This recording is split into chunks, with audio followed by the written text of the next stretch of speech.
Mais soyons réalistes sur ce qui se passe de nos jours et spécialement avec les jeunes. Aujourd'hui, combien sont ceux qui ont de mauvaises manies avec les 5 prières? Combien sont ceux qui se disent « il me reste encore 1 heure, je prierai le Asr plus tard ». Puis 5 minutes avant le Maghreb, ils se mettent à courir pour faire une prière en speed, sans aucune humilité et l'esprit ailleurs, son front touche à peine le sol qu'il le relève pour terminer sa prière au plus vite et reprendre le cours de ses affaires. Combien sont ceux qui, au moment du Maghreb, mangent dehors par exemple et disent « le ciel est encore clair, j'ai encore le temps ». Jusqu'à ce que le temps finisse et qu'il doit finalement rattraper sa prière chez lui. Ou alors qui sont devant l'écran jusqu'à 1h ou 2h du matin ou plus encore et qui font leur prière du Isha complètement déconnectés car ils sont dans une extrême fatigue. Aujourd'hui, ça c'est un vrai problème.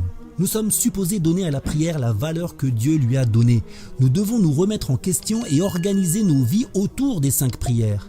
En effet, les prières sont comme les piliers d'un bâtiment. Nous ne pouvons pas les bouger et c'est nous qui devons nous déplacer autour. Et si nous cherchons à déplacer les piliers, que se passe-t-il? Tout l'immeuble s'effondre. Ainsi, les 5 prières sont les piliers de notre journée.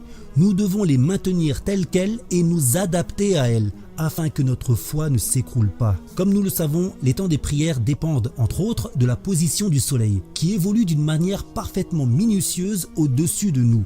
Il suit avec la lune, comme Dieu nous l'enseigne dans Surat Ar-Rahman, un ordre précis.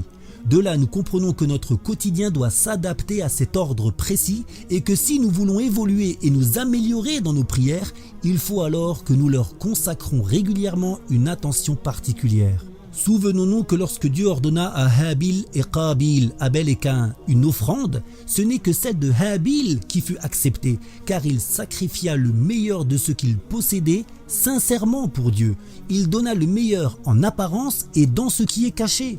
Et Dieu nous ordonne, à nous, la prière, et ainsi de consacrer obligatoirement du temps pour cela. Alors cherchons à réserver pour Dieu le meilleur temps, ainsi qu'à accomplir une prière parfaite en sa forme et en son fond. En effet, l'un des buts de la prière est de se rappeler de Dieu. On comprend du verset 14 de Surat Taha « Établis la prière pour m'évoquer ».